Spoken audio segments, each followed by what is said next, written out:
ਗੁਰੂ ਨਾਨਕ। ਵਾਹਿਗੁਰੂ ਜੀ ਕਾ ਖਾਲਸਾ, ਸ੍ਰੀ ਵਾਹਿਗੁਰੂ ਜੀ ਕੀ ਫਤਿਹ। ਜਨਮ ਸਾਖੀ 10 ਗੁਰੂ ਕੀ, सूरज प्रकाश ग्रंथ साखी, गुरु हरगोबिंद साहिब जी की। भाई बिधि चंद ने दूसरा घोड़ा लाना। सुबह जब सोंदे खां को पता चला कि दिलबाग घोड़ा तबेले में नहीं है, तो उसने यह बात बादशाह को बताई। बादशाह ने अपने खोजियों को कहा, ढूंढने के लिए हुक्म दे दिया। खोजी घोड़े को खोजने लगे। धन गुरु नानक। इधर भाई बिधि चंद दूसरा घोड़े लाने के लिए गुरुजी से शाबाशी लेकर लाहौर को चल पड़ा। गुरुजी, आप भाई जोत की श्रद्धा और प्रेम को देखकर उसके गांव कंगदा चले गए। भाई बिधि चंद भाई रुपे गांव से चलकर तीसरे दिन लाहौर पहुंच गया और एक धर्मशाला में जा डेरा किया। वहां भाई बिधि चंद ने शाही ढिढोरा सुना कि जो भी कोई बादशाह के घोड़े का पता बताएगा, उसको मुंह मांगा इनाम दिया जाएगा। धन गुरु नानक।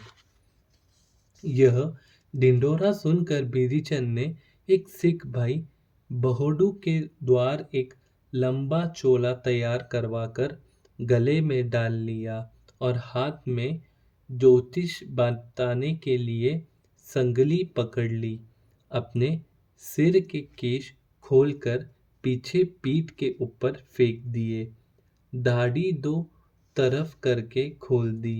इस तरह दिल्लीवाल के ज्योतिष बनकर किले के सामने जा बैठे और सगली फेंक कर ज्योतिषियों की तरह बात करने लगे। धन गुरु नानक।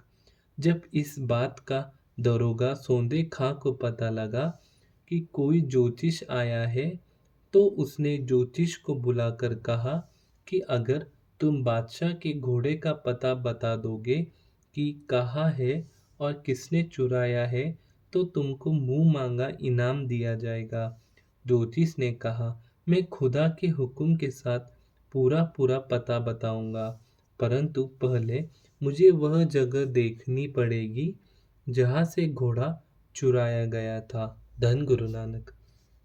यह बात सुनकर सोंदे खां ज्योतिष को किले में ले गया और तबेले वाली जगह जहां घोड़ा बंधा हुआ था दिखलाई। ज्योतिष ने वह बैठकर अपनी संगली 2-3 बार जमीन पर हिलाई और फिर आकाश की ओर देखकर कहा कि जिसने घोड़ा लिया है और जिसके पास अब घोड़ा है, वह सब कुछ बताऊंगा। अगर रात के समय सारे दरवाजों को ताले लगा दिए जाए और किले के आगे पहरा खड़ा हो जाए, सारे नौकर उस रात की तरह ही अपने अपने स्थानों पर सो जाए, फिर मैं दूसरे घोड़े से शुद्धि लेकर आपको सब कुछ सुबह बता दूंगा। धन गुरु नानक।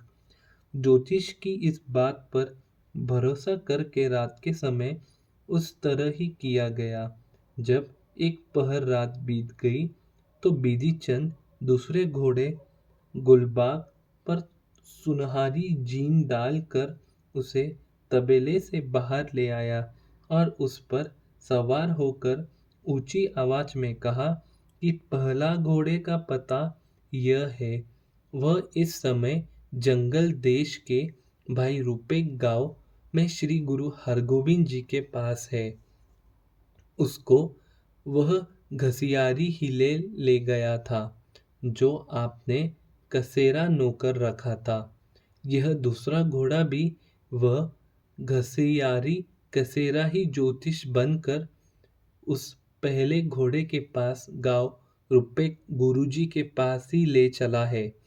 इसके पश्चात भाई बिधि चंद ने घोड़े को चाबक मारकर पहले की तरह ही किले की दीवार कदवा कर दरिया में फेंक दिया और दरिया पार करके रास्ते में यह शब्द झूम झूम कर पड़ता हुआ गुरुजी के पास पहुंच गया।